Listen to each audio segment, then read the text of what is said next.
Hello students, आज हम हमारे चैप्टर का नेक्स्ट टॉपिक स्टार्ट करने वाले हैं। हमारा चैप्टर जो फिलहाल चल रहा है उसका नाम है सूक्ष्मजीव, लाभकारी व लाभकारी। और इसका पहली क्लास थी वो अपन पढ़ चुके हैं। इसके बाद अपन चलते हैं अगली क्लास जो आज स्टार्ट कर रहे हैं अपन। इसमें हम सबसे पहला जो टॉपिक चालू करने वाले हैं, पहले मैं थोड़ा सा समझा देता हूं।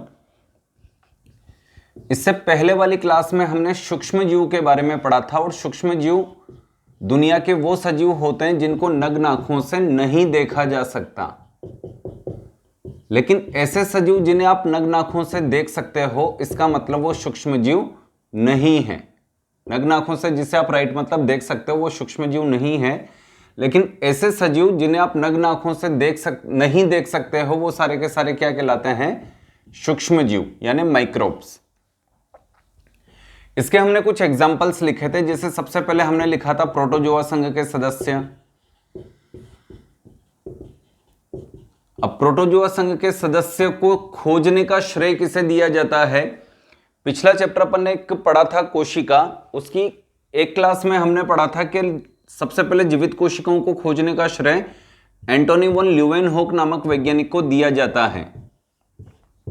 और हमने पढ़ा था कि ल्यूवेनहोक ने जिन जीवित कोशिकाओं को खोजा था वो तालाब के जल में उपस्थित कोशिकाएं थी। एक कोशिकाएं थी केवल, और काफी एक कोशिका से बनी है। तो किस प्रकार का शरीर होगा इनका? सूक्ष्म जीव प्रकार का शरीर होगा। तो फाइनली इन्होंने जिस कोशिकाओं को खोजा था वो सबसे पहले खोजी गई कोशिका कौन थी? प्रोटोजोआ संघ के सदस्य थे। और हमने एग्जाम्पल भी लिखे हैं प्रोटोजोआ संघ के सदस्यों के कोशिका नाम के चैप्टर में। जैसे इसका सदस्य है amoeba, Entamoeba, Giardia, Leishmania, Toxoplasma, Trichonympha, Trichomonas, Plasmodium, Euglena, ये सारे के सारे इसके मेंबर हैं प्रोटोजोआ फाइलम के संघ के। इसके बाद हमने सूक्ष्म जीव में एक सेकंड एग्जांपल लिखा था जीवाणु, जिसे अपन ने बैक्टीरिया नाम दिया था। नेक्स्ट अपना सूक्ष्म जीव था विषाणु, जिसे अपन वायरस भी कहते हैं।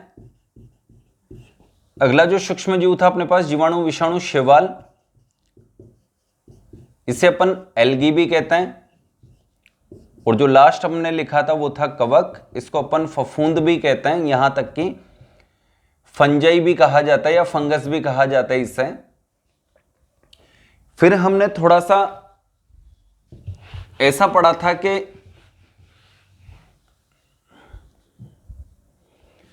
प्रोटोजोआ संघ के जो सदस्य होते हैं इनका शरीर मात्र कितनी कोशिकाओं का बना होता है? एक कोशिका का। जीवाणु या बैक्टीरिया जो होते हैं इनका शरीर भी किसका बना होता है? मात्र एक कोशिका का। वायरस एक ऐसा स्ट्रक्चर है, यह सजीव निर्जीव के मध्य की योजक कड़ी है। तो एक ऐसा स्ट्रक्चर रखता है वायरस जिसमें सजीव कोशिका में पाए जाने वाला कोई भी घटक प्रेजेंट नहीं होता। इसलिए ये कंप्लीट एक सेल भी नहीं है, कंप्लीट एक पूरी सेल भी नहीं है ये। शैवाल और कवक, ये दो टॉपिक ऐसे पढ़े थे हमने जो एक कोशिकीय भी होते हैं, यानी इनका शरीर, कई शैवाल ऐसी जिनका शरीर मात्र एक कोशिका का बना है, और कई कवक भी ऐसे जिनका शरीर मात्र एक कोशिका का बना हुआ है। लेकिन कई शैवाल ऐसी है, कई कवक ऐसे हैं जिनका शरीर बहुत सारी कोशिकाओं का भी बना हुआ होता है। तो ऐसी शैवाल और ऐसी कवक जिनका शरीर मात्र एक कोशिका का बना हुआ है, वो दोनों किस श्रेणी में रखे जाएंगे? सूक्ष्म जीव। और ऐसी शैवाल और ऐसी कवक जिनका शरीर बहुत सारी कोशिकाओं से मिलकर बना हुआ है, यानी बहुकोशिकीय स्ट्रक्चर है, यूनिसेलुलर, उन्हें सूक्ष्म जीव की श्रेणी में नहीं रखा जाता। इसके बाद अपन जो अपने 4 या 5 एग्जाम्पल हैं, वैसे तो 4 हैं इस चैप्टर के लिए, अपन 4 पढ़ेंगे, क्योंकि प्रोटोजोआ संघ के सदस्य मानव शरीर को नुकसान पहुंचाते हैं, बीमारियां उत्पन्न करते हैं, जो अपन ह्यूमन डिजीज नाम के चैप्टर में पढ़ चुके हैं कि प्रोटोजोआ संघ के जो सूक्ष्म जीव हैं, सदस्य हैं, ये मानव शरीर के लिए किस प्रकार से हानिकारक हैं। तो ये टॉपिक हम कंप्लीट कर चुके, तो यहां स्टार्ट करेंगे अपन जीवाणु। हालांकि जीवाणु या बैक्टीरियल डिजीज भी हम पढ़ चुके ह्यूमन डिजीज नाम के चैप्टर में, लेकिन जीवाणु से होने वाले लाभ हमने वहां पर नहीं पढ़े। तो यहां पर अपन सबसे पहले स्टार्ट कर रहे हैं जीवाणु से, और एक एक करके सारे टॉपिक कंप्लीट करेंगे।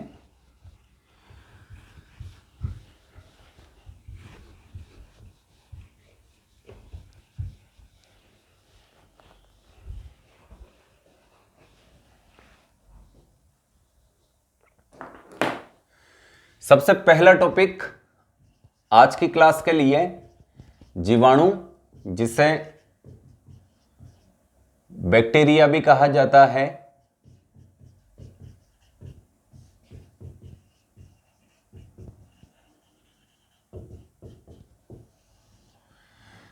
सबसे पहले अपन देखते हैं इसके खोजकर्ता कौन है। इसके खोजकर्ता कौन है, कौन बताएगा? आप लोगों को अब याद होना चाहिए, अपन ने कोशिका नाम के चैप्टर में एक ट्रिक लिखी थी, जीपीआरएस।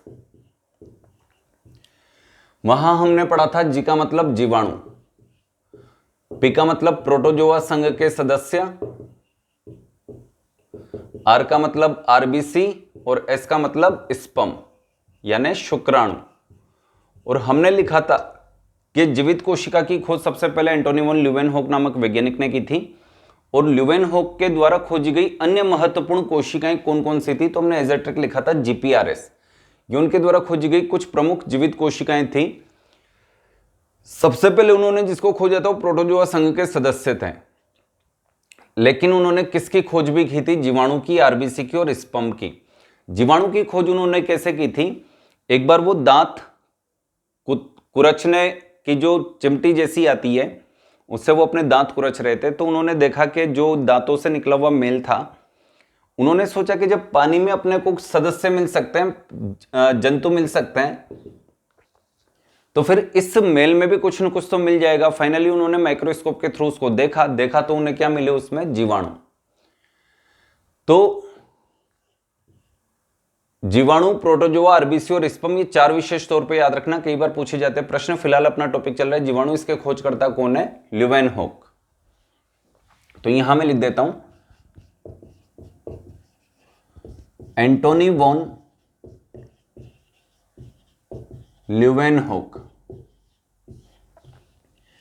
इसके बाद चलते अपन नामकरण करते हैं। इन्हें नाम देने वाले वैज्ञानिक कौन थे, यानी बैक्टीरिया नाम देने वाले वैज्ञानिक कौन थे? एरिनबर्ग। एरिनबर्ग नाम के साइंटिस्ट ने नाम दिया था अन्य नाम। अन्य नाम का मतलब है कि जो जीवाणु अपन पढ़ रहे हैं इसका अन्य नाम क्या है, इसके बाद अपन इसका आकार पढ़ेंगे। अब अन्य नाम, दो अन्य नाम पढ़ लेते हैं अपन इसके, जो अदर नेम से बैक्टीरिया को जाना जाता है।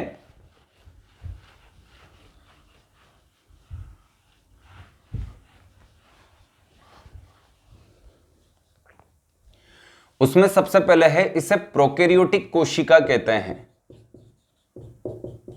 किस नाम से जाना जाता है इसे? प्रोकैरियोटिक कोशिका। लेकिन आर.एच. विटेकर नाम के साइंटिस्ट ने इसे मोनेरा जगत में रखा था।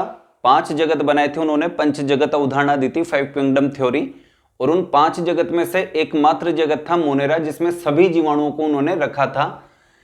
तो यहां पर एक और नाम दे देते हैं इसे, मोनेरा जगत के सदस्य, मोनेरा किंगडम के मेंबर्स। ये इसके दो अन्य नाम हुए। इसके बाद अपन चलते, इसका साइज कैसा होता है, आकार कैसा होता है? तो ये 0.1 माइक्रोन से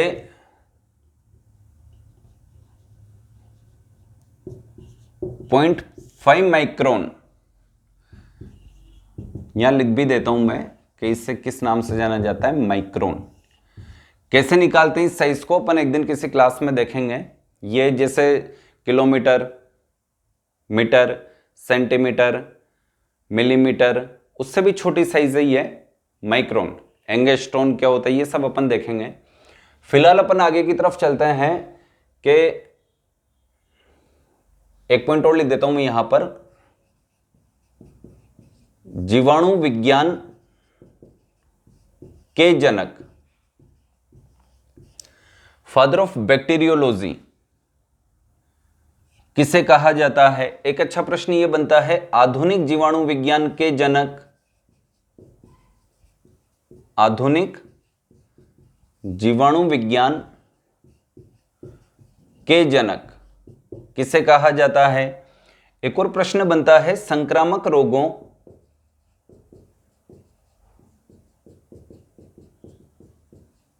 के जीवाणु विज्ञान का जनक किसे कहा जाता है? Father of the bacteriology of infectious disease. एक बार फिर देख लो, ये तो कहलाएगा फादर ऑफ बैक्टीरियोलॉजी, ये कहलाएगा फादर ऑफ मॉडर्न बैक्टीरियोलॉजी, और ये कहलाएगा father of the bacteriology of infectious disease. तो तीनों के आंसर अपने को याद होने चाहिए। अब देखो सबसे पहले यहां पर लॉजिक क्या जुड़ा हुआ है, कई स्टूडेंट ऐसा सोच लेते हैं कि जीवाणु की खोज सबसे पहले किसने की थी, ल्यूवेनहोक। तो हो सकता है कि जीवाणु विज्ञान के जनक कौन होंगे, ल्यूवेनहोक, लेकिन ऐसा नहीं है। जीवाणु विज्ञान के जनक कौन है, Louis Pasteur. Who is the father of bacteriology? Louis Pasteur, not Antonie van ल्यूवेनहोक।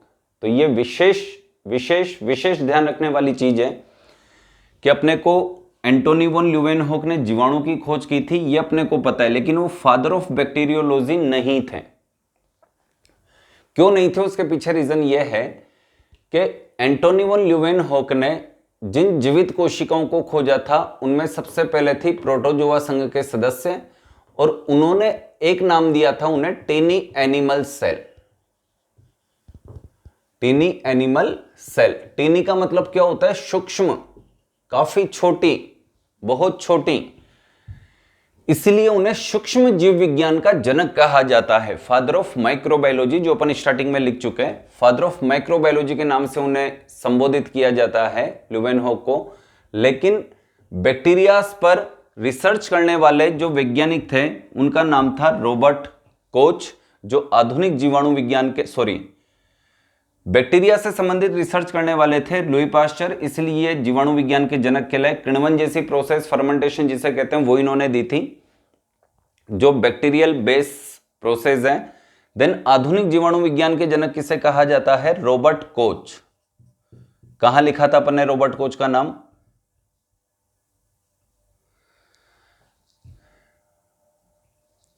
Bacillus anthracis, जो एंथ्रेक्स डिजीज का जीवाणु है उसकी खोज की थी इन्होंने। देन और उस पर रिसर्च भी किए थे इन्होंने काफी कुछ।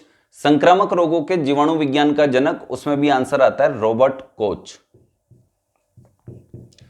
तो ये 3 पॉइंट तक आप लिखिए, यहां तक आप नोट कीजिए, उसके बाद अपन बढ़ते हैं आगे की तरफ।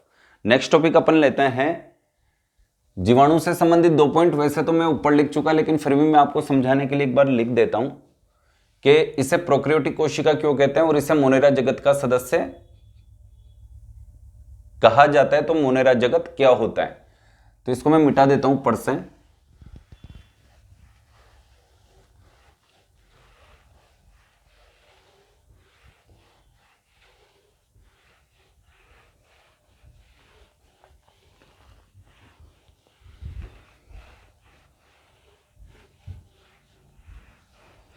इसके बाद अपन 2 पॉइंट्स जो ऑलरेडी अपन ने अदर नेम लिखे हैं इसके, इसे प्रोकैरियोटिक सेल कहते हैं और इसे मोनेरा जगत का सदस्य कहते हैं। तो प्रोकैरियोटिक सेल का मतलब क्या होता है, कोशिका नाम के चैप्टर में हमने पढ़ा है कि ऐसी कोशिकाएं जिनमें केंद्रक अविकसित होता है, अविकसित केंद्रक को ही क्या कहते हैं, यानी जिसका निर्माण पूरी तरह से नहीं हो पाया, बना तो था लेकिन पूरी तरह से कंप्लीट नहीं हो पाया, तो अविकसित को कहते हैं प्रो और केंद्रक को कहते हैं कैरियन। जैसे कोशिका को इंग्लिश में कहते हैं सेल, लेकिन साइंटिफिक लैंग्वेज में कहते हैं साइटो, इसलिए स्टडी ऑफ सेल क्या कहलाएगी, साइटोलॉजी। वैसे जो केंद्रक होता है उसे इंग्लिश में कहते हैं न्यूक्लियस, लेकिन साइंटिफिक लैंग्वेज में क्या कहते हैं, कैरियन। इसलिए स्टडी ऑफ न्यूक्लियस क्या कहलाती है, कैरियोलॉजी। अब अपन बढ़ते हैं यहां पर आगे, जीवाणुओं को अथवा बैक्टीरिया को प्रोकैरियोटिक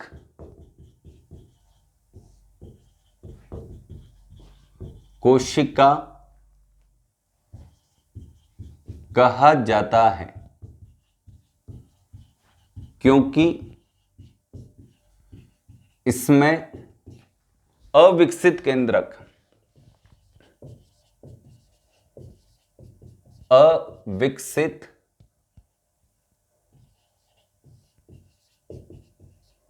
केंद्रक ऑब्लिक प्रोकैरियन अविकसित को क्या बोला अपन ने? प्रोकैरियोन, मतलब केंद्रक। अविकसित केंद्रक पाया जाता है, इसलिए इसको किस नाम से जाना जाता है? प्रोकैरियोन अगर प्रेजेंट है तो प्रोकैरियोटिक कहलाएगा। यूकैरियोन यानी यू का मतलब सुविकसित, कैरियोन यानी केंद्रक, यूकैरियोन प्रेजेंट है, सुविकसित केंद्रक प्रेजेंट है तो यूकैरियोटिक सेल कहलाएगी। इसके बाद अपन पढ़ते हैं कि एक वैज्ञानिक थे आर.एच. व्हिटेकर नामक वैज्ञानिक ने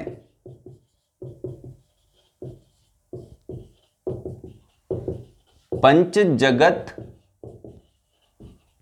अवधारणा यानी 5 किंगडम थ्योरी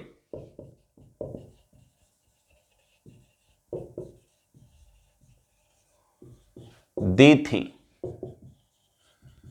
जिसके अंतर्गत उन्होंने जीवाणुओं को मोनेरा जगत,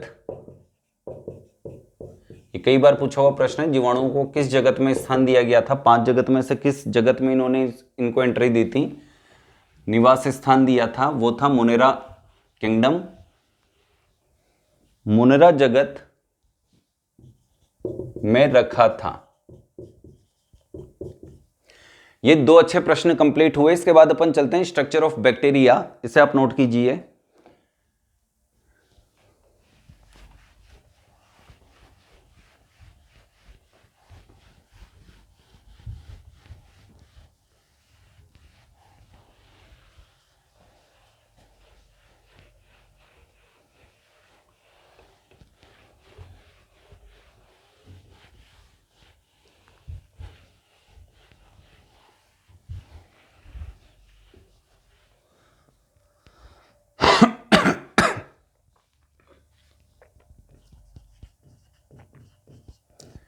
जीवाणु की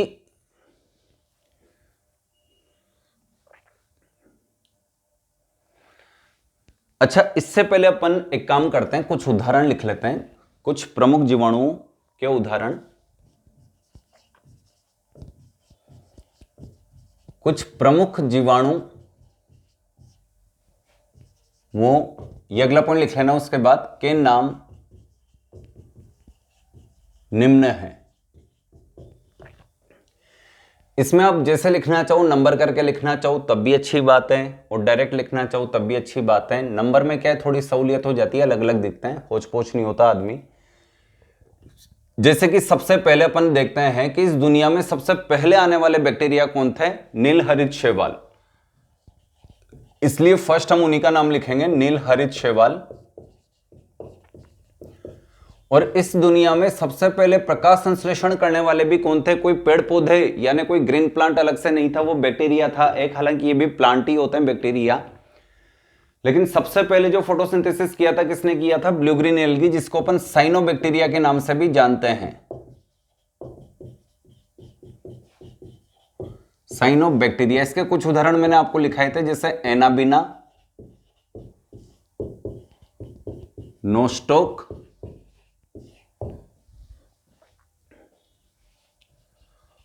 ओसिलेटोरिया,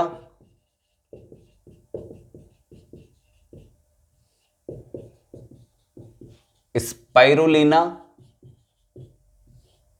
व माइक्रोसिस्टिस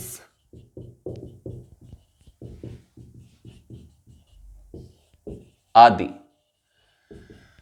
बेसिकली हम इन सबको, जैसे Anabaena, Nostoc, Oscillatoria, spirulina, Microcystis, इसको हम किस नाम से जानते हैं? शैवाली। लेकिन शैवाली से संज्ञा दी गई है फोटोसिंथेसिस करने के कारण है, वास्तव में ये कौन? बैक्टीरिया।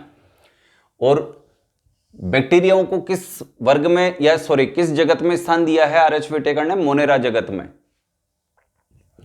अगर ये शैवाल होते तो फिर इन्हें किसी भी कंडीशन में मोनेरा जगत में स्थान नहीं मिलता। ये किसी अन्य जो 4 पैलेस हैं, बाकी के 4 किंगडम, उनमें कहीं ना कहीं स्थापित होते हैं। आगे की तरफ चलते हैं अपन। नीलहरित शैवाल के बाद एक विशेष प्रकार का जीवाणु हमने लिखा था, माइकोप्लाज्मा, जिसका नाम पीपीएलओ भी लिखा था हमने, प्लूरो न्यूमोनिया, न्यूमोनिया की स्टार्टिंग पी से ही होती है, एन से ना समझें, पी साइलेंट होता है। न्यूमोनिया लाइक ऑर्गेनिज्म, ये दूसरा विशेष प्रकार का जीवाणु कंप्लीट हुआ। क्यों विशेष होता है, जस्ट अभी डायग्राम के बाद लिखने वाले हैं अपन। नेक्स्ट अपन लिखते हैं कुछ अन्य जीवाणु, जैसे उनमें एक आता है लैक्टोबैसिलस। नंबर 4 पे लिख रहा हूं मैं यहां पर लैक्टोकोकस। नंबर 5 पे मैं जगह दे रहा हूं यहां पर बैसिलस मेगाथोनियम।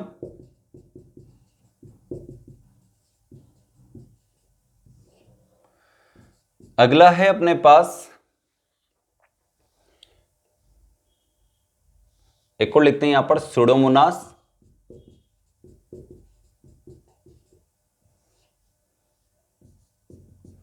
जिसको सुपर बग भी कहा जाता है, नाम यही लिख देते हैं ताकि अपने को कम से कम ये तो याद रहे सुपर बग किस बैक्टीरिया को कहा जाता है, सुडोमोनास को।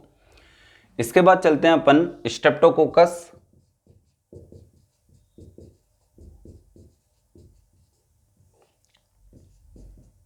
सात नंबर पे लेते हैं राइजोबियम।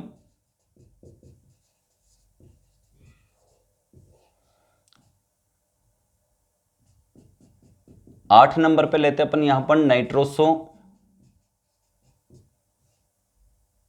मोनास।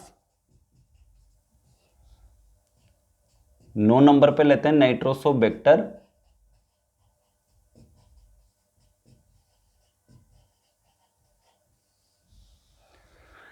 इसके बाद की यहां लिख देता हूं मैं 10 नंबर पे लेते हैं अपन यहां पर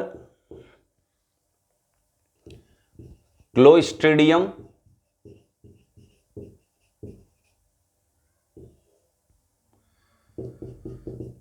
11 नंबर पे लिया अपन ने एनाबिना नोस्टोक, तो लिख लिया एजोबैक्टर।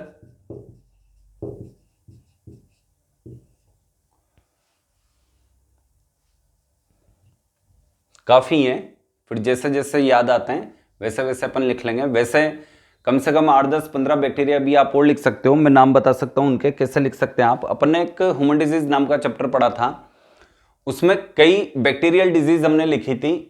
जैसे कि सबसे पहले हमने लिखी थी क्षय रोग, जिसको अपन ने टीबी नाम भी दिया था। इसके बैक्टीरिया का नाम क्या था, माइकोबैक्टीरियम ट्यूबरकुलोसिस, आप यहां लिख सकते हो। इसके बाद हमने continue 3 disease, DPT, diphtheria, pertussis and tetanus. इसके बैक्टीरिया का नाम क्या था, कोरिनी बैक्टीरियम डिप्थीरियाई। पर्टुसिस का बैक्टीरिया कौन था, पैथोजन कौन था, बार्टुडेला पर्टुसिस। टिटनस का बैक्टीरिया कौन था, क्लोस्ट्रीडियम टिटेनी। हेजा हमने पढ़ी थी यहां पर, हेजा का बैक्टीरिया कौन था, विब्रियो कोलेरी। देन टाइफाइड हमने पढ़ी, उसका बैक्टीरिया कौन था, साल्मोनेला टाइफी। इसके अलावा हमने सुजाक गोनोरिया पढ़ा, इसका बैक्टीरिया कौन था, निस्सेरियाई गोनोरियाई। देन हमने मेनिंजाइटिस डिजीज पढ़ी थी वहां पर, मेनिंजाइटिस डिजीज का बैक्टीरिया कौन था, निस्सेरियाई मेनिंजाइटिडिस। इसके अलावा हमने उपदंश सिफिलिस पढ़ा था, एक डिजीज बैक्टीरियल डिजीज में, उपदंश सिफिलिस, ट्रिपोनिमा पैलिडम। कुष्ठ रोग पढ़ा था हमने, माइकोबैक्टीरियम लेप्री। तो ये जितने भी जीवाणु हैं उनको भी आप यहां पे लिख सकते हो। अब इतने सारे जीवाणु अपन ने लिख ली है, उनमें से लाभकारी कौन कौन है, हानिकारक कौन कौन है। अगर आपसे पूछा जाए साल्मोनेला टाइफी नाम का बैक्टीरिया क्या होता है, तो आप कंफर्म कहोगे टाइफाइड डिजीज। टाइफी मतलब टाइफाइड डिजीज कोस करता है, इसका मतलब ये मानव शरीर के लिए क्या है, हानिकारक है, अलाभकारी है। ये सारे नोट कीजिए आप। इसके बाद अपन चलते हैं, आप लिखना चाहें तो अन्य भी लिख सकते हैं, जो मैंने आपको बताया डिजीज वाले चैप्टर से बाकी के बैक्टीरिया के नाम लिख सकते हैं आप यहां पे सारे। फिलहाल मैं आगे बढ़ता हूं। अगला टॉपिक है अपना जीवाणु की संरचना। काफी अच्छा टॉपिक है, और इस डायग्राम से अपने को कुछ और नई बातें पता चलेगी।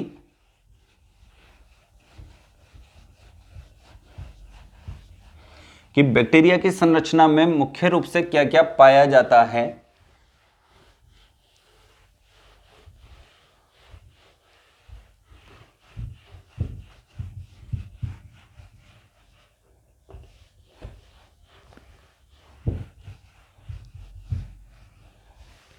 देखिए,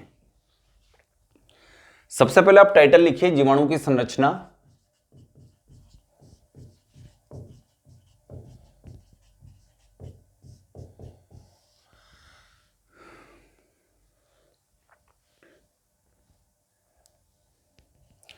इसमें मैं एक लाइन लिख देता हूं, प्रकृति में जीवाणु गोलाकार, छड़ाकार,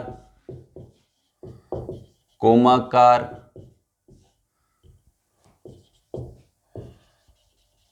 आदि आकृतियों में पाए जाते हैं।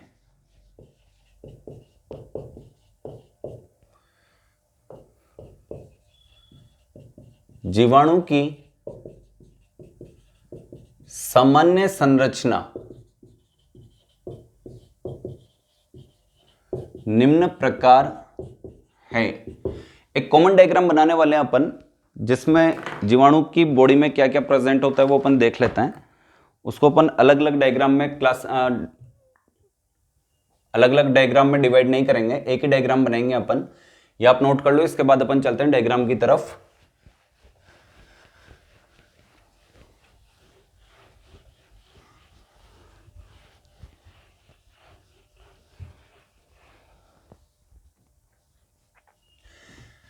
देखो, इसकी जो संरचना है उसमें हम देखते हैं कि सबसे बाहर की तरफ एक बाउंड्री पाई जाती है।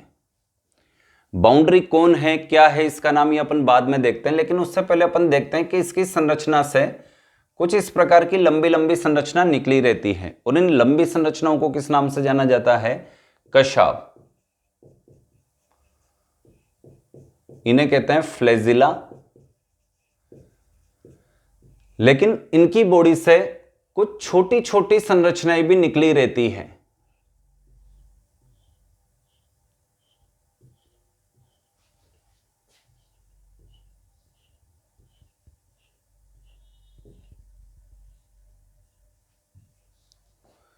इस तरह से छोटी छोटी स्ट्रक्चर्स यहां पर मौजूद है।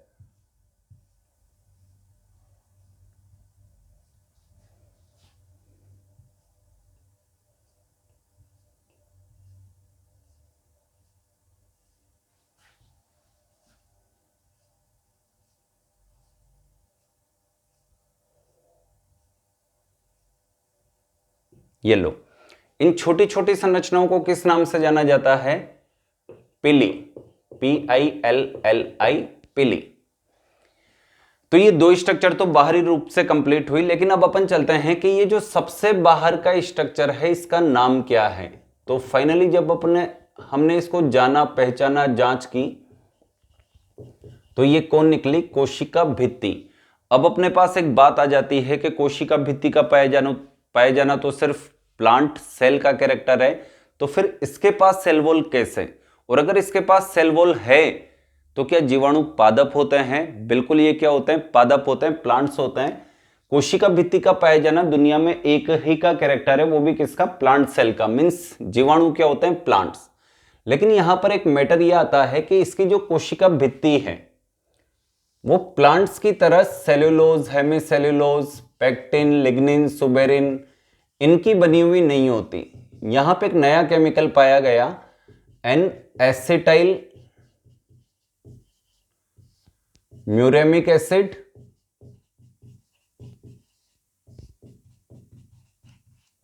व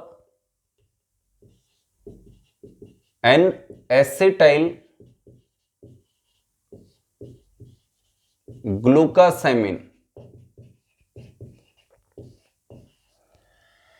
ये कई बार पूछे हुए हैं कि जीवाणु की कोशिका भित्ति किस रसायन की बनी होती, तो अपने को फाइनली टिक करना है N-एसिटाइल म्यूरेमिक एसिड और N-एसिटाइल ग्लूकासेमिन। अगर N-एसिटाइल वर्ड नहीं आता, केवल म्यूरिन एसिड लिखा हुआ गया, ग्लूकोसेमिन लिखा हुआ गया, तब भी अपने को ये फाइनल टिक कर देना है। इसके बाद अपन चलते हैं कोशिका भित्ति से भीतर की तरफ। तो जब हम इसकी संरचना में भीतर की तरफ देखते हैं तो हमें एक और बाउंड्री नजर आती है। अब ये चीज तो कंफर्म हो गई कि वायरस को छोड़कर दुनिया की प्रत्येक कोशिका में कोशिका झिल्ली जरूर पाई जाती है। चाहे वो किसी भी प्रकार की कोशिका हो, केवल वायरस नहीं होना चाहिए। वायरस के अलावा दुनिया की हर कोशिका में कोशिका झिल्ली पाई जाती है। और फाइनली हमें ये यहां पे भी मिल गई। और यहां पे जब हमने इसको देखा तो ये किसकी बनी हुई थी? प्रोटीन व लिपिड से बनी।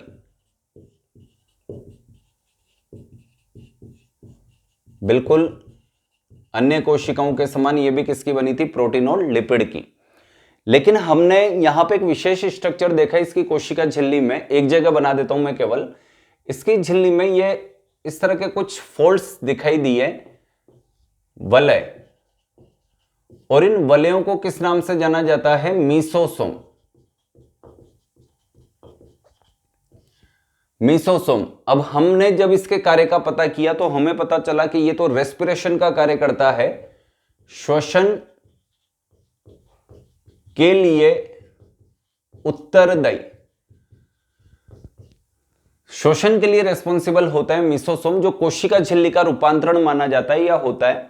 लेकिन यहां पर एक बहुत बड़ी बात सामने निकल के आती है कि जो यूकेरियोटिक सेल्स होती है, जैसे हमारी सेल्स हैं, यू का मतलब सुविकसित, कैरियोटिक का मतलब केंद्रक, ऐसी सेल्स जिसमें सुविकसित केंद्रक पाया जाता है। लेकिन हम इसको किस में रखते हैं? प्रोकैरियोटिक सेल में।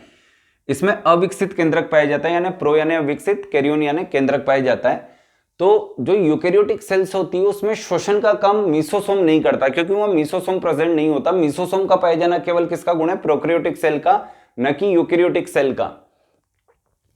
तो मीसोसोम प्रोकैरियोटिक सेल में रेस्पिरेशन के लिए उत्तरदायी है, लेकिन यूकेरियोटिक सेल में रेस्पिरेशन के लिए रेस्पॉन्सिबल कौन होता है? माइटोकॉन्ड्रिया। तो हमने माइटोकॉन्ड्रिया के समान ये जो कार्य कर रहा है मीसोसोम रेस्पिरेशन का, इसलिए मीसोसोम को हमने किसका समजात या किसके समकक्ष अंग माना है? माइटोकॉन्ड्रिया। इसलिए यहां पर इसको एक नाम दे देते हैं, माइटोकॉन्ड्रिया का समकक्ष अंग। माइटोकॉन्ड्रिया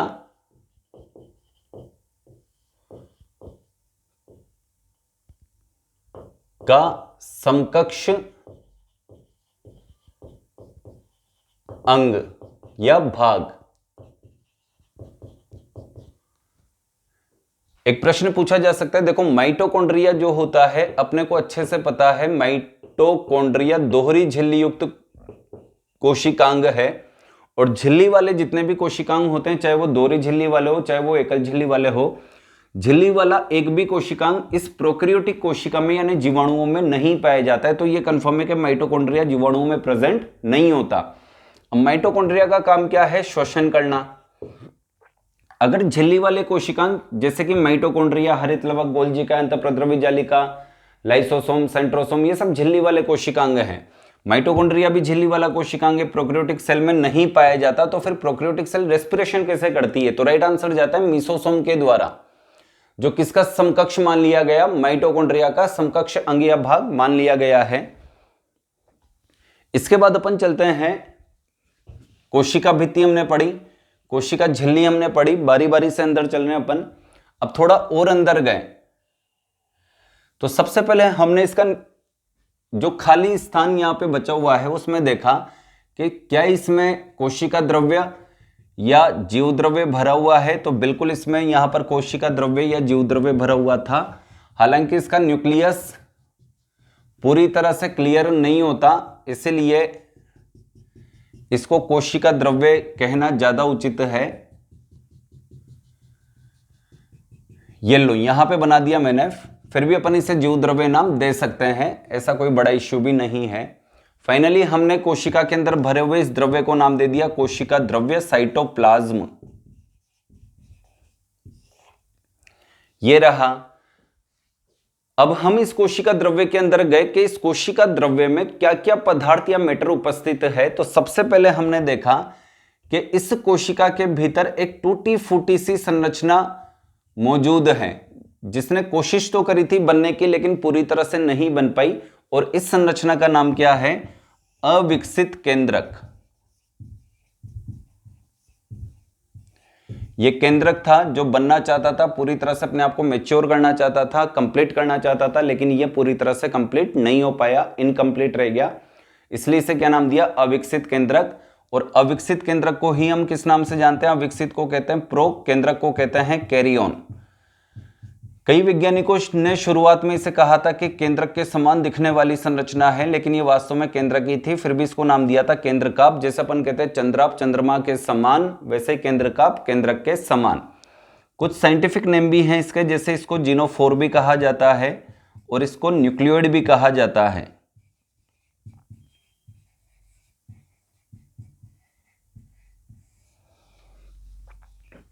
आगे बढ़ते हैं।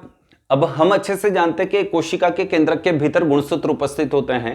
तो क्या प्रोकैरियोटिक कोशिका यानी जीवाणु के केंद्रक के भीतर भी गुणसूत्र उपस्थित है? तो बिल्कुल है। गुणसूत्र ये बैक्टीरियल क्रोमोसोम है और संख्या इसकी केवल कितनी होती है? केवल 1। ये केवल शब्द मैंने इसलिए लिखा है क्योंकि गुणसूत्र हमेशा जोड़े में पाए जाते हैं, लेकिन ये एकमात्र ऐसी कोशिकाएं होती है जीवाणु जिनमें उपस्थित गुणसूत्र जोड़े में न होकर केवल किसमें पाया जाता है? संख्या में सिंगल पाया जाता है। लेकिन इस गुणसूत्र के साथ एक घटना संपन्न होती है। हमने पढ़ा था गुणसूत्र के भीतर जाने पर जीन पाए जाते हैं, यानी गुणसूत्रों पर जीन प्रेजेंट होते हैं और जीन किसके बने होते हैं? डीएनए के। तो यहां इस गुणसूत्र से कुछ गुणसूत्रीय संरचनाएं टूटकर इससे अलग हो जाती है और एक वृत्ताकार संरचना का रूप धारण कर लेती हैं, और इस वृत्ताकार संरचना को ही किस नाम से जाना जाता है? वृत्ताकार डीएनए। और इसी को, जो बैक्टीरिया में प्रेजेंट वृत्ताकार डीएनए है, इसी को किस नाम से जाना जाता है? साइंटिफिक नेम क्या है इसका? प्लाज्मिड। तो ये प्रश्न भी कई बार पूछा गया है कि प्लाज्मिड का पाया जाना किन कोशिकाओं की प्रमुख विशेषता है? तो अपने को आंसर देना है जीवाणु, बैक्टीरिया। हालांकि प्लाज्मिड कुछ प्रोटोजोअन्स में भी पाए जाते हैं, लेकिन ये सबसे ज्यादा जो प्रमुख रूप से पाया जाता है वो किसमें होता है? जीवाणुओं में। इसके बाद अपन चलते हैं एक अन्य संरचना की तरफ, जिसका नाम है, ये यहां पे मैंने इसी से लिख दिया आर, और आर का मतलब है यहां पर राइबोसोम, सबसे छोटा कोशिकांग जो हमने पढ़ा था। और हमने पढ़ा था कि राइबोसोम प्रोकैरियोटिक सेल में जो कोशिका द्रव्य है उसमें किस प्रकार का पाया जाता है? 70s। और जो राइबोसोम यूकैरियोटिक सेल होती है उसके कोशिका द्रव्य में पाया जाता है तो किस प्रकार का होता है? 80s। तो यहां पे फिलहाल जो हमने डायग्राम बनाया जीवाणु का है, और जीवाणु किस प्रकार की कोशिका है? Prokaryotic cell. तो प्रोकैरियोटिक सेल यानी जीवाणु के कोशिका द्रव्य में जो राइबोसोम प्रेजेंट होगा वो किस प्रकार का होगा? 70s। तो यहां पे मैं लिख देता हूं ब्रैकेट में 70s प्रकार का।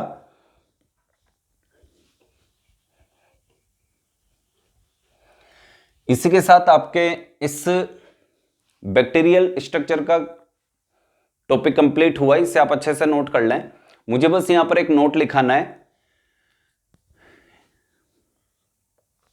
एक नोट लिखो,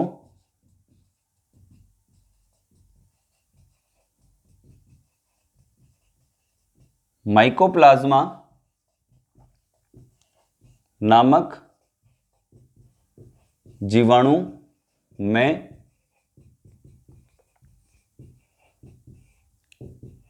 कोशिका भित्ति नहीं पाई जाती है, जिसके कारण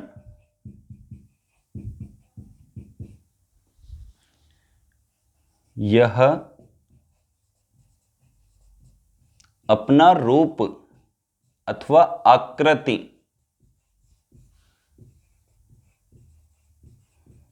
बदलता रहता है। अतः इसे,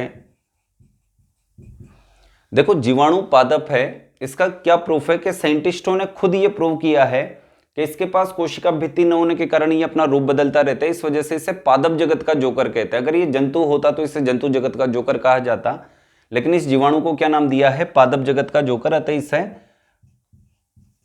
पादप जगत का जोकर, इसको एक और नाम दिया है, ये सूक्ष्म जीव होते हैं, इसलिए सूक्ष्म जीव विज्ञान का जोकर। इसको आवरण रहित जीवाणु भी कहा जाता है। आवरण रहित का मतलब है कोटलेस बैक्टीरिया।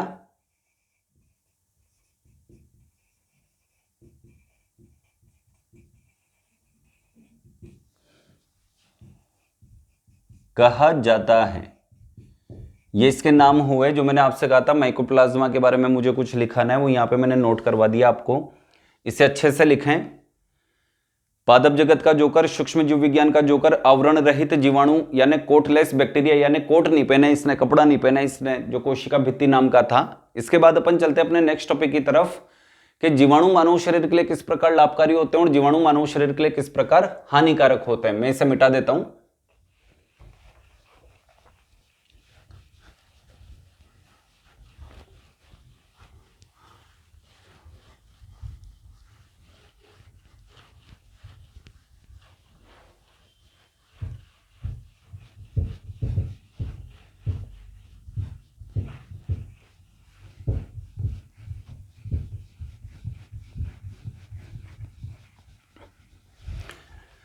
अगला टॉपिक लिखिए जीवाणु तथा इनसे होने वाले लाभ,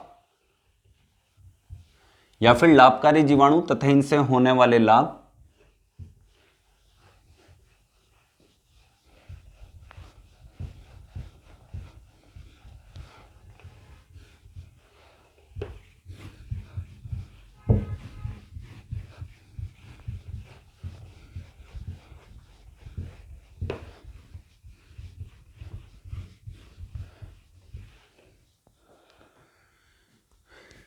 नेक्स्ट टॉपिक लिखिए लाभकारी जीवाणु तथा इनसे होने वाले लाभ। तो सबसे पहले अपन क्या देखते हैं, सबसे पहले अपन एक टॉपिक उठाते हैं प्रकाश संश्लेषण का।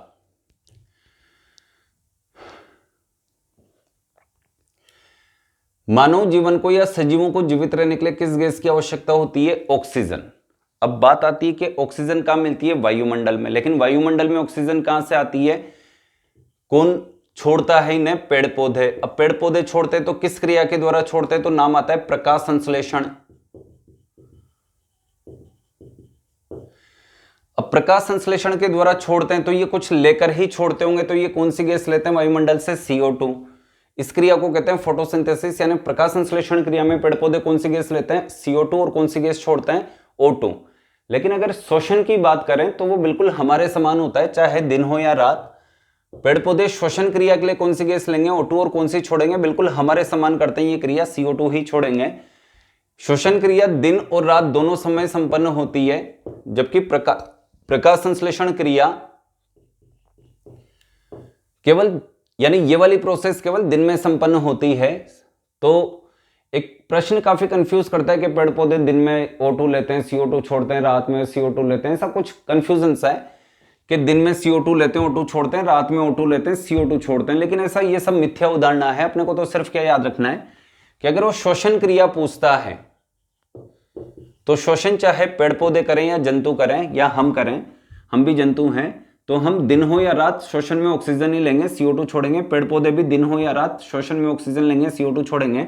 लेकिन प्रकाश संश्लेषण की बात करें तो प्रकाश संश्लेषण क्रिया में पेड़ पौधे केवल दिन में ये एक प्रोसेस संपन्न करेंगे, CO2 लेते हैं दिन में और क्या छोड़ते हैं? O2। नेक्स्ट अपन चलते हैं कि पेड़ पौधे तो काफी समय बाद आए थे इस दुनिया में। तो सबसे पहले इस दुनिया में फोटोसिंथेसिस करके O2 रिलीज करने का काम किसने किया था? जो मैं आपको बता चुका, नीलहरित शैवाल।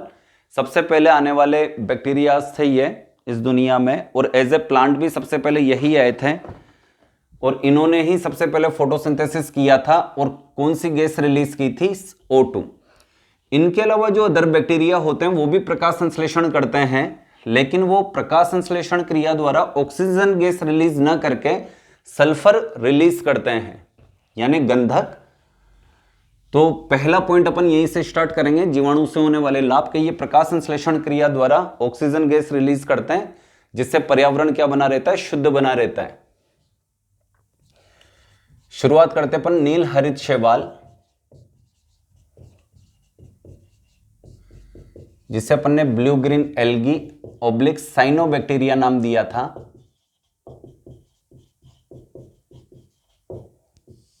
जैसे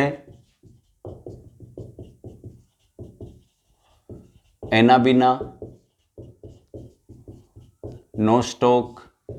बार बार लिखा करो, देखो बार बार लिखने से क्या होता है, पॉजिटिविटी बढ़ती है, कॉन्फिडेंस बढ़ता है और बिल्कुल कंसंट्रेट होकर अपन फाइनल ये कह सकते हैं कि हाँ यही पढ़ा था हमने। Anabaena, Nostoc, Oscillatoria. कंफ्यूजन जैसी स्थिति नहीं बनती है बार बार पढ़ने से। ओसिलेटोरिया,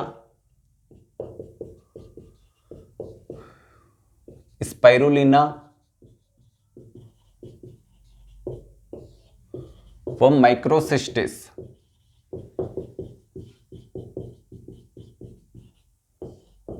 आदि। प्रकाश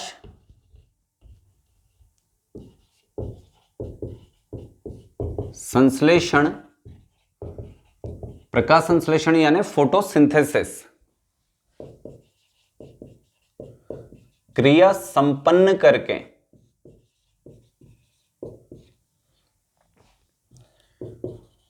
वायुमंडल में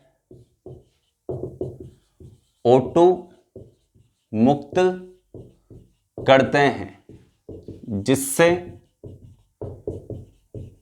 पर्यावरण शुद्ध बना रहता है। और पर्यावरण अगर शुद्ध है तो मानव जीवन के लिए क्या हो जाएगा, लाभकारी। तो ये सारे बैक्टीरिया यानी जो cyanobacteria blue green algae photosynthesis करके ऑक्सीजन रिलीज करते हैं एनवायरनमेंट में, और हमारा जो वातावरण है, पर्यावरण है, उसको क्या बनाए रखते हैं, शुद्ध। अगले पॉइंट की तरफ चलते हैं कि जैसे कभी कोई जहाज डूब गया, पनडुब्बी डूब गई, हाल ही में एक पनडुब्बी डूब गई, पहले एक जहाज डूब गया। अगर इस तरह के जहाज या पनडुब्बी के द्वारा कोई पेट्रोलियम प्रोडक्ट ले जाया जा रहा है, पेट्रोलियम पदार्थ, जैसे कि कोई पेट्रोल हो सकता है, डीजल हो सकता है, केरोसिन हो सकता है, गैसोलीन हो सकता है, तो ये सब पेट्रोलियम प्रोडक्ट हैं। अब अगर ये पानी में जहाज डूब गया और उसके साथ साथ पेट्रोल, डीजल, केरोसिन पानी में बह जाए, तो वो पानी क्या हो जाएगा, प्रदूषित, यानी जल प्रदूषण हो गया, प्रदूषित हो गया। और जब जल प्रदूषण हो जाएगा तो उसके अंदर निवास करने वाले जितने भी जीव जंतु हैं, पेड़ पौधे हैं, वो सारे के सारे धीरे धीरे क्या होने लग जाएंगे, नष्ट होने लग जाएंगे। तो हम चाहते हैं, या प्रकृति ऐसा चाहती थी कि ये पेट्रोल, डीजल, केरोसिन जैसी चीजें अगर गिर जाती है पानी में तो ये जल को प्रदूषित ना करे। तो प्रकृति ने एक बैक्टीरिया पानी में, वैसे तो सब जगह पाया जाता है लेकिन पानी में भी ये मौजूद होता है, जिसका नाम है सुडोमोनास। और सुडोमोनास नाम का बैक्टीरिया क्या करता है, उसमें किसी भी अपशिष्ट पदार्थ, अब जल के लिए तो ये अपशिष्ट ही हो गया, किसी भी अपशिष्ट पदार्थ को तोड़ने की यानी अपघटित, डिकम्पोजिशन करने की एक तीव्र क्षमता पाई जाती है। इसलिए उसे क्या नाम दिया था, सुपर बग। तो यहां मैं लिख देता हूं सुडोमोनास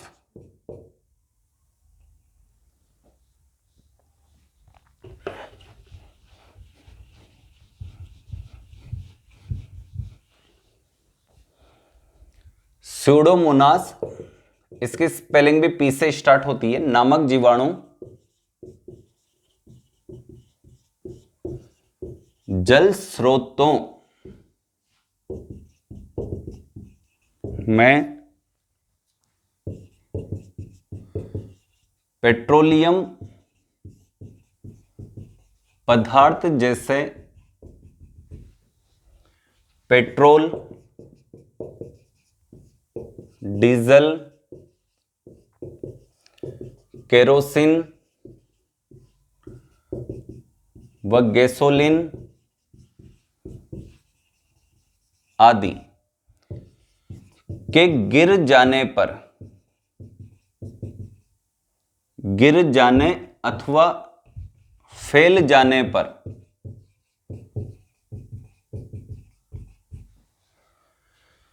उनका तीव्रता से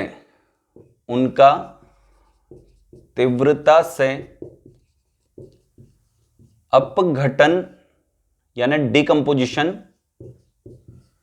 कर देता है, जिसके परिणाम स्वरूप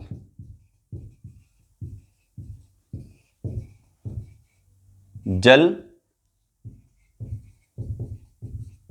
प्रदूषित होने से बच जाता है। अब ये किसके लिए फायदेमंद हुआ, फायदेमंद हमारे लिए भी है, फायदेमंद एक अन्य जीवन जो पानी के अंदर मौजूद था, मछलियां हैं, सांप हैं, मगरमच्छ है, कछुए हैं, जो भी हैं, कीट वगैरह हैं, जल में रहने वाले जितने भी जीव जंतु पेड़ पौधे हैं, सबके लिए ये बैक्टीरिया क्या हो गया, लाभकारी हो चुका है। इसके बाद अपन चलते हैं नेक्स्ट पॉइंट की तरफ। इन दोनों पॉइंट्स को मैं मिटा देता हूं। अधिकांश जो बैक्टीरिया होते हैं उनमें अपघटन करने की क्षमता पाई जाती है। अपघटन से मतलब होता है, जैसे मान लो कि आपने घर में केला खाकर उसका छिलका फेंक दिया, तो संख्या में कम है छिलके, तो वायु में जितने भी बैक्टीरिया हैं वो सब मिलकर उस एक अकेले या 2 छिलके 3 छिलके उनका क्या कर देंगे, डिकम्पोजिशन कर देंगे, अपघटन कर देंगे। तो अधिकांश संख्या में उपस्थित जीवाणु कम संख्या में उपस्थित केले के छिलकों का, सब्जी के छिलकों का या कोई छोटी मोटी गंदगी उसका अपघटन कर देते हैं शीघ्रता से। और अगर अपघटन शीघ्रता से हो जाए तो फिर वो किसी भी प्रकार से प्रदूषण नहीं फैलेंगे। कौन? केले के छिलके, सब्जी के छिलके, कोई गंदगी छोटी मोटी किसी भी प्रकार का प्रदूषण नहीं फैलाएगी। लेकिन अगर इन्हीं केले के छिलकों की संख्या ज्यादा हो जाए या कोई मल वगैरह ज्यादा मात्रा में पड़ा हुआ है, तो हमने देखा है कि वो बदबू उत्पन्न करने लग जाता है। क्यों? क्योंकि उसका अपघटन नहीं हो पा रहा। और जो जीवाणु है अधिकांश संख्या में उपस्थित केले के छिलकों, सब्जी के छिलकों या फिर कोई मल वगैरह आदि मलमूत्र पड़ा हुआ है, तो उसका शीघ्रता से अपघटन नहीं कर पाते क्योंकि वो संख्या में ज्यादा है इस बार। और शीघ्रता से अपघटन नहीं होगा तो धीरे धीरे क्या होंगे, सड़ेंगे, और सड़ेंगे तो पर्यावरण को क्या करेंगे, प्रदूषित करेंगे। तो यहां पे मैं लिख देता हूं कई जीवाणु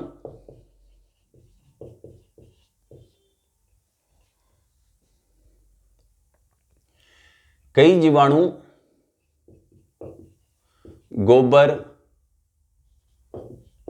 पेड़ पौधों की शाखाओं,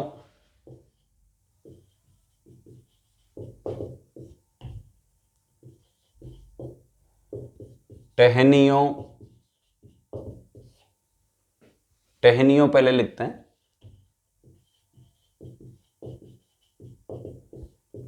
शाखाओं व पत्तियों आदि का अपघटन करके, इसमें अन्य भी ले सकते हैं, पत्तियों, सब्जियों के छिलके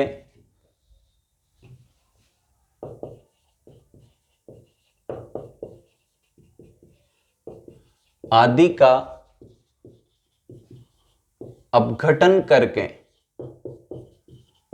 किसका निर्माण कर देते हैं, खाद, जिसे अपन कंपोस्ट भी कहते हैं, ह्यूमस भी कहते हैं।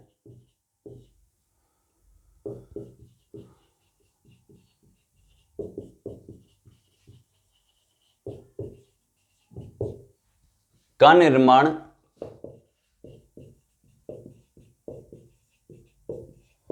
कर देते हैं। ये फाइनली एक और बैक्टीरिया, एक और प्रकार के बैक्टीरिया जो मानव जीवन के लिए क्या बन गए, लाभकारी बन गए। इसके बाद अपन चलते हैं नेक्स्ट टॉपिक की तरफ, जो भी काफी इंटरेस्टिंग है। हमने फूड एंड न्यूट्रिशन नाम का एक चैप्टर पढ़ा था, जिसमें हमने पढ़ा था कि बचपन में शारीरिक वृद्धि, यानी सबसे ज्यादा शारीरिक वृद्धि कब से कब तक होती है, बचपन से बड़े होने तक की अवस्था में ही शरीर की वृद्धि सर्वाधिक होती है। इसके अलावा जो चोट वगैरह लग जाती है तो घाव वगैरह आदि बढ़ने का काम भी कौन करता है, यानी दोनों वर्क कौन करता है, शारीरिक वृद्धि और शारीरिक मरम्मत प्रोटीन करते हैं। लेकिन अब बात आती है कि प्रोटीन में टोटल हमने पढ़ा था कि 4 एलिमेंट होते हैं, नाम बताऊं उनके। तो कार्बोहाइड्रेट और वसा के समान 3 एलिमेंट मौजूद थे प्रोटीन में, जिनका नाम था CHO यानी कार्बन, हाइड्रोजन, ऑक्सीजन। और कार्बोहाइड्रेट और वसा की तुलना में एक एक्स्ट्रा एलिमेंट भी मौजूद था प्रोटीन में, जिसका नाम था नाइट्रोजन।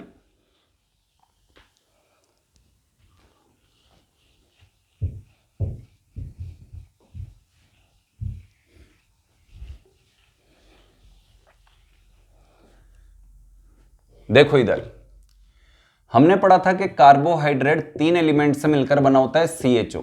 देन हमने पढ़ा था कि वसा भी 3 एलिमेंट से मिलकर बनी होती है, जिसे लिपिड भी कहते हैं, इसको शर्करा कहते हैं। ये भी 3 एलिमेंट से मिलकर बनी होती है CHO। फिर हमने पढ़ा कि अगर आपको शरीर की वृद्धि और शरीर की मरम्मत करनी है तो आप प्रोटीन को यूज में लो। तो ये 3 एलिमेंट जो कार्बोहाइड्रेट वसा में थे वो इसमें भी मौजूद थे, लेकिन प्रोटीन में एक एक्स्ट्रा एलिमेंट था इन दोनों की तुलना में और उसका नाम था नाइट्रोजन। तो हम प्रोटीन को क्यों खा रहे हैं? हमें शारीरिक वृद्धि और शारीरिक मरम्मत करनी है, तो हम प्रोटीन को क्यों खा रहे हैं? हमें 3 एलिमेंट तो ये भी दे रहे हैं, कार्बोहाइड्रेट और वसा। आप कार्बोहाइड्रेट और वसा को यूज में ले लो, इसको छोड़ दो, प्रोटीन को ये लो। अब 3 एलिमेंट तो मिल गए, चौथा एलिमेंट चाहिए केवल नाइट्रोजन। तो ये नाइट्रोजन तो हम वायुमंडल से भी ले सकते हैं। वायुमंडल में 78% मात्रा में कौन मौजूद है? नाइट्रोजन। डायरेक्ट ले लो, लेकिन ऐसा नहीं होता। मनुष्य वायुमंडलीय नाइट्रोजन को डायरेक्ट ग्रहण नहीं कर पाता। ऐसा क्यों होता है? क्योंकि वायुमंडलीय नाइट्रोजन सामान्य ताप और दाब पर, NTP, normal temperature and normal pressure पर अक्रिय गैस होती है। तो ये वायुमंडल की नाइट्रोजन हमारी बॉडी में जाने के बाद नॉर्मल टेम्परेचर और नॉर्मल प्रेशर होने के कारण बॉडी में अंदर जाने के बाद बाहर भी और अंदर भी अक्रिय बनी रहती है। मीन्स बॉडी के अंदर जाने के बाद ये किसी से हाथ नहीं मिलाती, किसी से हाय हेलो नहीं करती, किसी से बात नहीं करती, किसी से जरा सा भी संबंध स्थापित नहीं करेगी कि भाई थोड़ा बहुत तो बोलकर आ गई। ये किसी से कोई रिलेशनशिप नहीं करती है, नहीं बनाती है, यानी किसी से भी ये संबंध स्थापित नहीं करेगी, किसी से भी क्रिया नहीं करेगी। तो जितनी मात्रा में ये अंदर जाती है उतनी मात्रा में ये बाहर आ जाती है। इसीलिए फाइनली अब हम ये समझ चुके हैं कि मनुष्य वायुमंडल की नाइट्रोजन को डायरेक्ट ग्रहण नहीं कर सकता। तो मनुष्य ले देकर वही प्रोटीन के माध्यम से इस नाइट्रोजन को ग्रहण करेगा। अब हमें प्रोटीन किससे प्राप्त होता है? तो हमने प्रोटीन नाम के चैप्टर में पढ़ा था कि मनुष्य के लिए प्रोटीन का सबसे अच्छा स्रोत दालें हैं। तो हमें पता चला कि भाई मनुष्य वायुमंडलीय नाइट्रोजन को डायरेक्ट ग्रहण नहीं कर सकता, वो तो नाइट्रोजन को किससे ग्रहण करता है? दालों से। अब बात यह आ गई कि क्या पेड़ पौधे वायुमंडल की नाइट्रोजन को डायरेक्ट ग्रहण कर लेते हैं? वो भी शोषण करते हैं। क्या वो शोषण के द्वारा डायरेक्ट वायुमंडलीय नाइट्रोजन को ग्रहण कर लेते हैं? तो जब हमने रिसर्च की है, अन्य साइंटिस्टों की बातों से पता चला कि पेड़ पौधे भी मनुष्य की तरह वायुमंडलीय नाइट्रोजन को डायरेक्ट ग्रहण नहीं कर पाते हैं। अब 2 प्रश्न और बन गए। अगर हमसे पूछे कि आपकी बॉडी में प्रोटीन कहां से आया, तो हम तो जवाब दे देंगे दालों से आया, दालें खाई थी हमने, नाइट्रोजन वहां से लिया हमने। लेकिन अगर कोई पूछे कि इस प्लांट बॉडी में नाइट्रोजन कहां से आया, अब हम स्पीचलेस। तो ये देख लेते हैं अपन कि ये एक पौधा है, फली वाला पौधा है, इसके फली आ रही है। हम सबसे ज्यादा जो दाल है फेमस प्रोटीन के लिए वो कौन है? सोयाबीन। इसके बाद मूंगफली। ये सी दालें हैं जिनसे हम सर्वाधिक मात्रा में प्रोटीन प्राप्त करते हैं। इसके एक दाने से लगभग 42% प्रोटीन मिलता है और इसके एक दाने से लगभग 26 से 28% प्रोटीन मिल जाता है एक दाने में।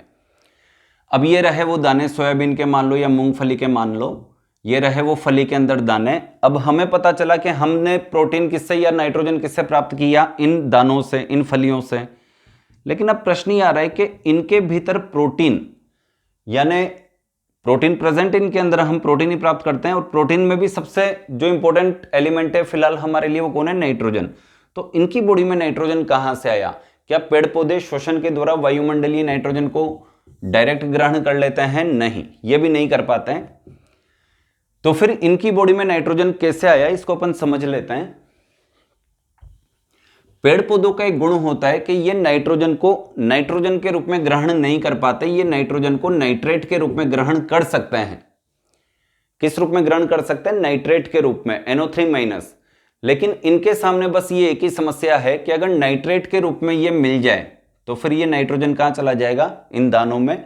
और इस नाइट्रोजन युक्त दानों को कौन खाएंगे? हम। और हमारी बॉडी में भी कौन आ जाएगा? प्रोटीन, यानी नाइट्रोजन। अब समस्या ये हो गई कि वायुमंडल में तो नाइट्रोजन प्रेजेंट है, ये ले नहीं सकते हैं। ये सिर्फ किस रूप में ले सकते हैं? नाइट्रोजन को नाइट्रेट के रूप में ले सकते हैं। लेकिन समस्या यह है कि वायुमंडल की नाइट्रोजन को नाइट्रेट में कौन बदलेगा? तो इसके लिए इन्होंने एक वैकेंसी निकाल दी एक बार में कि भाई हमें ऐसे लड़के लड़कियों की आवश्यकता है जो नाइट्रोजन को नाइट्रेट में बदलने का कार्य करते हों। वैकेंसी पढ़कर कुछ बंदे आ भी गए और उन बंदों का नाम क्या था? जीवाणु, बैक्टीरिया। जीवाणु आ गए नौकरी लेने इस पौधे के पास पौधे ने पूछा कि क्या तुम नाइट्रोजन को नाइट्रेट में चेंज कर दोगे? इन्होंने बोला साहब बिल्कुल कर देंगे। इन्होंने पूछा कि भाई आप ये काम हमसे क्यों करवाना चाह रहे हो नाइट्रोजन को नाइट्रेट में कन्वर्ट करने का? तो इसने बोला कि भाई मैं नाइट्रोजन को डायरेक्ट ग्रहण नहीं कर पा रहा, सभी जंतुओं को मुझे प्रोटीन देना है तो मुझे नाइट्रोजन की आवश्यकता है, तो मैं नाइट्रोजन को डायरेक्ट ग्रहण नहीं कर पा रहा, लेकिन मैं नाइट्रेट को ग्रहण कर सकता हूं और वो नाइट्रेट फलियों में चला जाएगा, दानों में चला जाएगा, जिसको हर जंतु खा लेगा, जीवित रहेगा, अच्छे से ग्रोथ करेगा, रिपेयरिंग करेगा अपनी बॉडी की। तो इसी वजह से मैं नाइट्रोजन को नाइट्रेट में कन्वर्ट करवाना चाहता हूं। तो इस पौधे ने इनसे कहा, जीवाणु से, कि क्या आप ये काम कर दोगे? तो इन्होंने कहा कि बिल्कुल कर देंगे। तो जीवाणु ने यस कर दी। तो जीवाणु ने इस पौधे से बोला कि बदले में हमें क्या मिलेगा? तो पेड़ ने इन जीवाणु से कहा कि बदले में तुम्हें रहना और खाना फ्री दे दूंगा। तो इस पौधे ने इन जीवाणुओं को रहने, तना थोड़ा मोटा कर देता हूं, ये वही फली वाले पौधे हैं, ऐसा कोई पेड़ नहीं है। दोनों के बीच में डील पक्की हो गई। इन्होंने तो कह दिया भाई हम नाइट्रोजन को नाइट्रेट में बदल देंगे, लेकिन बदले में आप हमें क्या दोगे? तो इसने भी डील पक्की कर ली कि भाई मैं बदले में तुम्हें रहना और खाना फ्री दे दूंगा। तो इस पौधे ने इस जीवाणु को रहने के लिए स्थान कहां दिया? अपनी जड़ों में उपस्थित गांठों में। तो ये तो कौन है? जड़। और ये कौन है? जड़ में उपस्थित गांठें, नोड्यूल्स कहते हैं इन्हें। और ये हो गई रूट। और इन गांठों के अंदर कौन आकर बोरी बिस्तर डाल लेते हैं? जीवाणु। अब ये हो गए जीवाणु। आप डायग्राम भी बना सकते हो नेक्स्ट लाइंस के लिए। तो इस पौधे की जड़ की गांठों में ये जीवाणु रहने लग गए, इनका रहना और खाना फ्री है, और बदले में ये क्या करते रहेंगे? नाइट्रोजन यानी वायुमंडलीय नाइट्रोजन को किस में कन्वर्ट करते रहेंगे? नाइट्रेट में। नाइट्रेट बनते ही पौधा उस नाइट्रेट को ग्रहण करेगा, नाइट्रेट के माध्यम से नाइट्रोजन फलियों में जाएगी, प्रोटीन्स का निर्माण करेगी, और इन फलियों को कौन खा लेंगे? हम या जंतु। तो यहां पर बात आती है कि इन जीवाणुओं के नाम क्या हैं जो वायुमंडलीय नाइट्रोजन को नाइट्रेट में कन्वर्ट करके पेड़ पौधों को उपलब्ध कराती है प्रोटीन का निर्माण करने के लिए। तो यहां पर अपन लिख लेते हैं मनुष्य व पेड़ पौधे।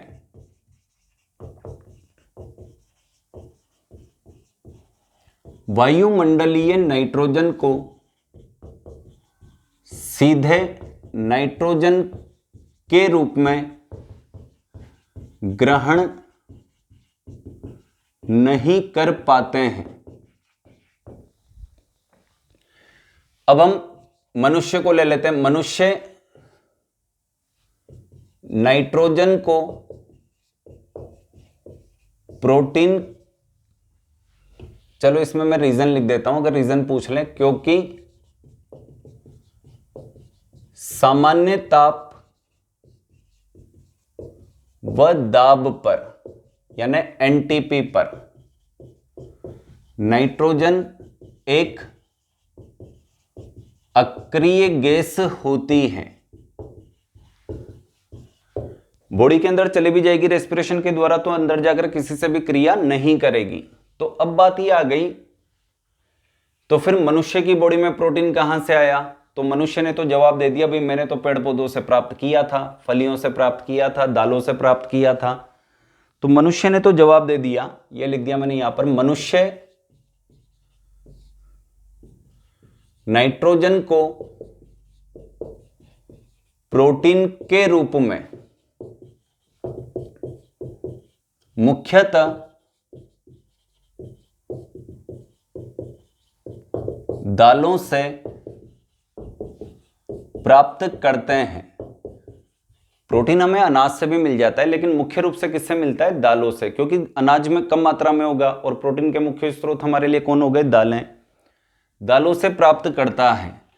अब मनुष्य ने तो बोल दिया भाई मैं तो नाइट्रोजन को प्रोटीन के रूप में ग्रहण कर रहा हूं दालों से।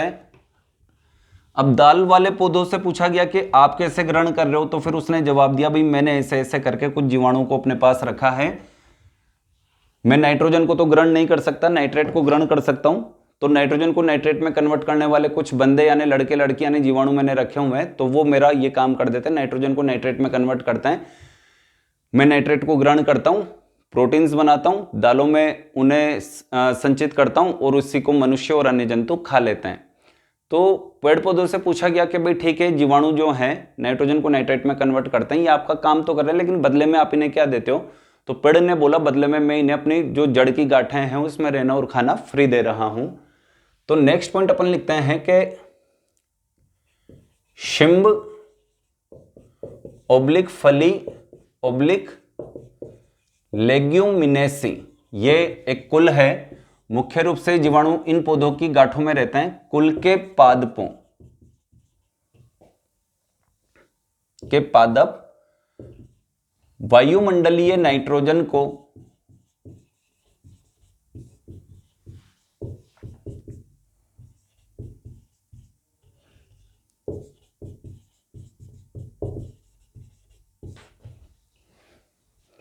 नाइट्रोजन यानी N2 को नाइट्रेट यानी NO3 माइनस के रूप में ग्रहण कर लेते हैं, लेकिन यह पेड़ पौधे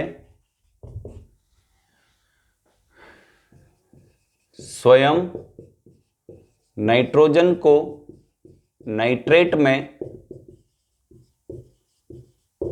बदलने की क्षमता नहीं रखते हैं।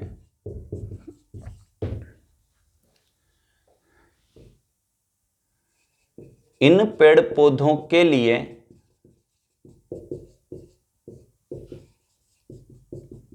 नाइट्रोजन को नाइट्रेट में बदलने का कार्य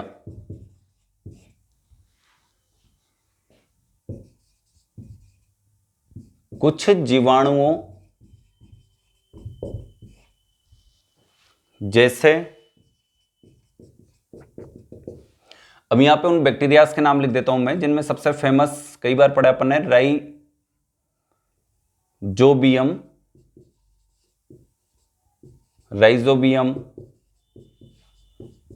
नाइट्रोसोमोनास, नाइट्रोसोबैक्टर,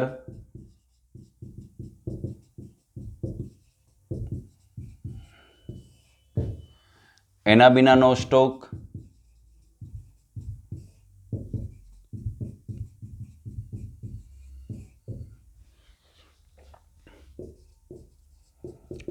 क्लोस्ट्रीडियम व एजोबैक्टर आदि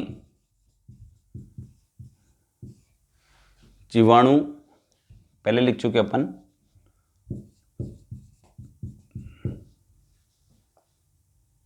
के द्वारा किया जाता है। ये सारे अपन ने लिख दिए।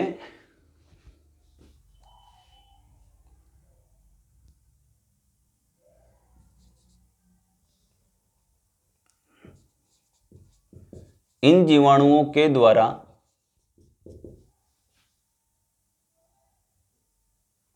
यहां पे एक और शब्द लिख लेना, वायुमंडलीय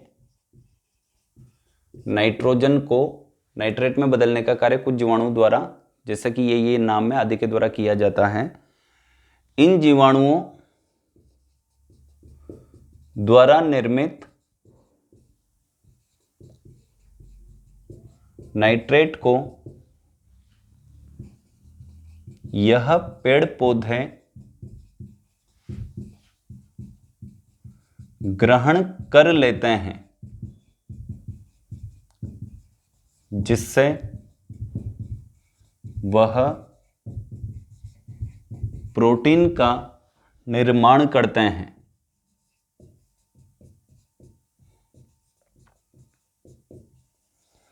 ये लो, अब प्रोटीन का निर्माण कर दिया, प्रोटीन कहां जाके संचित हो गया? फली के रूप में, यानी फली में दानों के रूप में, और उन दानों को खा लिया हमने, और हम कहते हैं कि हमें सबसे ज्यादा प्रोटीन किससे मिला? सोयाबीन से और मूंगफली से। तो फाइनल ये कुछ बैक्टीरियाज के नाम है जो विशेष तौर पे आपको याद रखने हैं। ये रहे, और ये सारे क्या कार्य करते हैं? नाइट्रोजन को नाइट्रेट में बदलने का कार्य करते हैं। अच्छा, यहां पे एक पॉइंट और लिख देता हूं मैं एक रिएक्शन लिख देता हूं मैं ऊपर, 2 पॉइंट और हैं बी सी से रिलेटेड।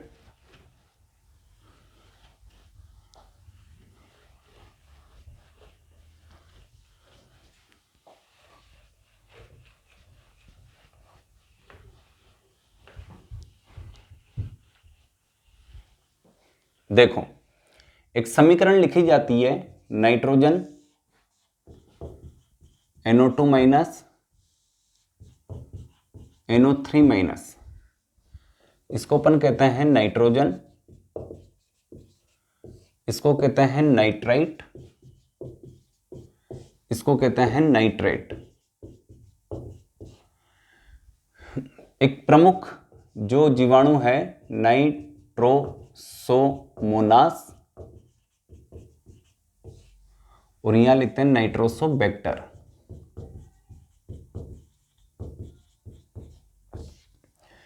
इसको आप लिख लो। और इसके बाद एक आखिरी लाइन, नाइट्रोजन को या इन जीवाणुओं के द्वारा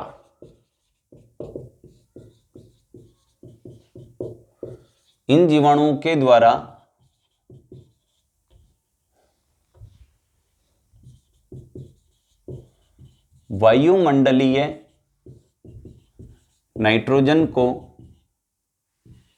नाइट्रेट में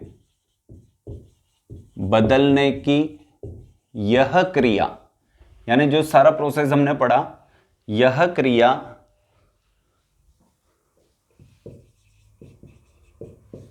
नाइट्रोजन स्थिरीकरण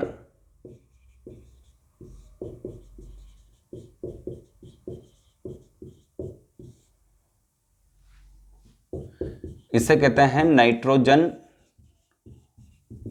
फिक्सेशन।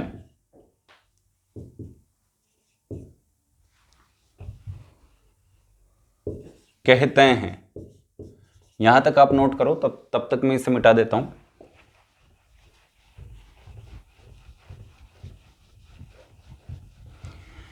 इसके बाद अपन चलते हैं कुछ अन्य महत्वपूर्ण पॉइंट्स की तरफ। 3-4 पॉइंट और बाकी हैं जिसमें अपनी आज की क्लास कंप्लीट हो जाएगी। एक बैक्टीरिया का नाम सुना होगा आपने, जो दूध को दही में बदलने का कार्य करता है।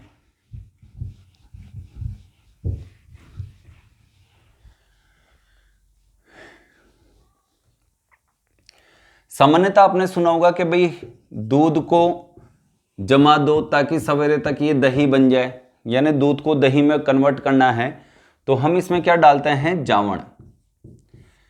इसे जावण नाम दिया जाता है, लेकिन वास्तव में ये टूटा फूटा नाम है, मॉडिफाइड नेम है ये वास्तव में कौन है, जीवाणु, जो दूध को किस में कन्वर्ट करता है, दही में। और इस जीवाणु का नाम क्या है, लैक्टोबैसिलस लैक्टी।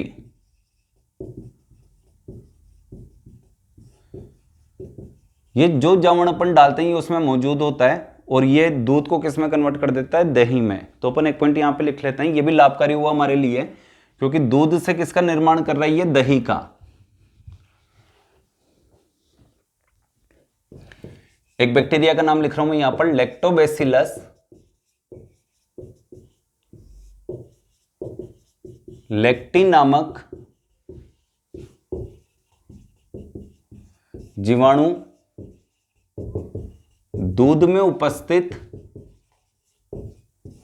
एक प्रोटीन का नाम लिखा था हमने, कैसिन। दूध में उपस्थित कैसिन नामक प्रोटीन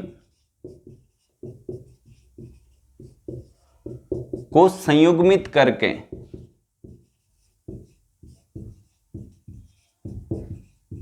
दही का निर्माण करता है।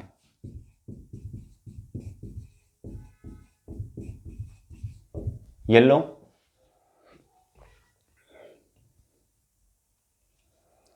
एक और अच्छा पॉइंट अपन यहां लिख लेते हैं,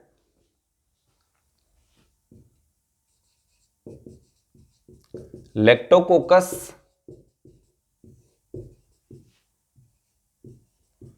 नामक जीवाणु दही अथवा छाछ से मक्खन का निर्माण करने में सहायक होता है।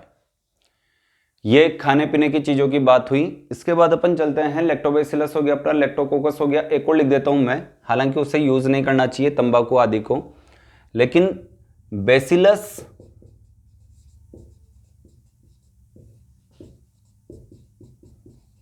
मेगाथोनियम नामक जीवाणु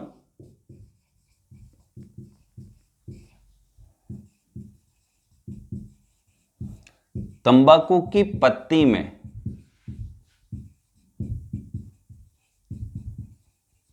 सुगंध उत्पन्न करता है।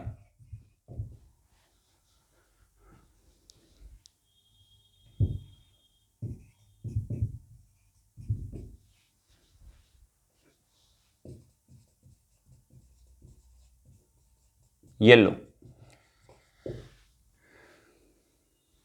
चलो इसको ऐसे लिख देते हैं, करने का कार्य करता है। सहायक का मतलब थोड़ा ऐसे हो जाएगा कि भाई साइड रोल अदा कर रहा है, करने का कार्य करता है, यहां तक नोट करो। इसके बाद केवल अपना एक सिंगल पॉइंट बाकी है,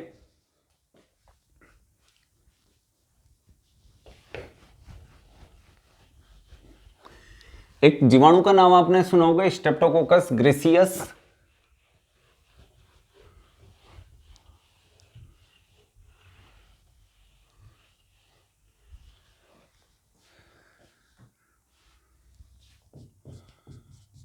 स्ट्रेप्टोकोकस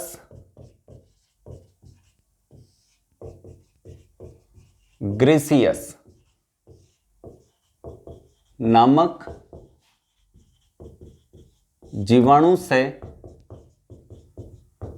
स्ट्रेप्टोमाइसिन आधा प है, ये स्ट्रेप्टोमाइसिन, टेरामाइसिन व टेट्रासाइक्लिन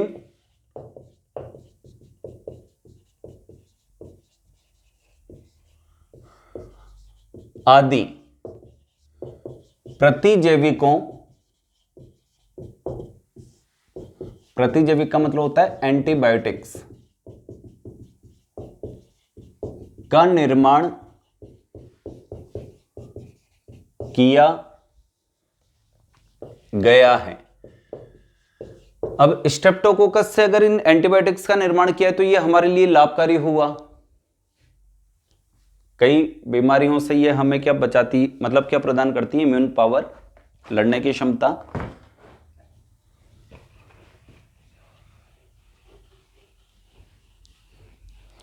वैसे स्ट्रेप्टोकोकस जीवाणु बीमारियां उत्पन्न करता है और ये एंटीबायोटिक्स के रूप में डेड फॉर्म में बॉडी के अंदर एंटर करवाया जाता है, ताकि हमारी बॉडी पहली बार इसको डेड रूप में आइडेंटिफाई करके जल्दी से एंटीबॉडी बना ले, ताकि अगली बार अगर ये जीवित अवस्था में प्रवेश करता है तो जल्दी से एंटीबॉडी बन जाए। पहली बार एंटीबॉडी बनने में काफी टाइम लग जाता है बॉडी में, तो डेड पोजीशन में भेज दिया जाता है इन्हें, और वो एंटीबॉडी बनने में टाइम भले लगा दे लेकिन वो नुकसान तो पहुंचा ही नहीं रही, डेड फॉर्म में गई है।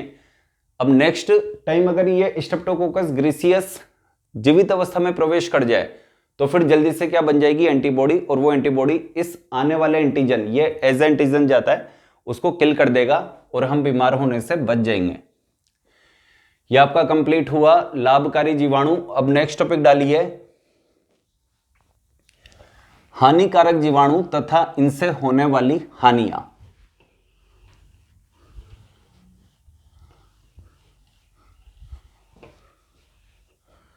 नेक्स्ट टॉपिक लिखिए, हानिकारक जीवाणु तथा इनसे होने वाली हानियां।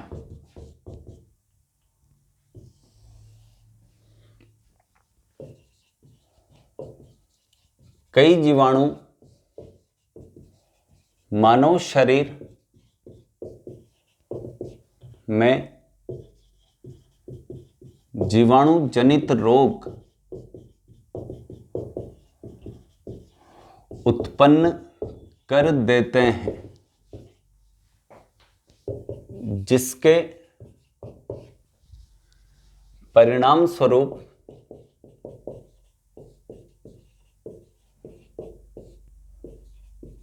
मनुष्य व अन्य सजीव का शरीर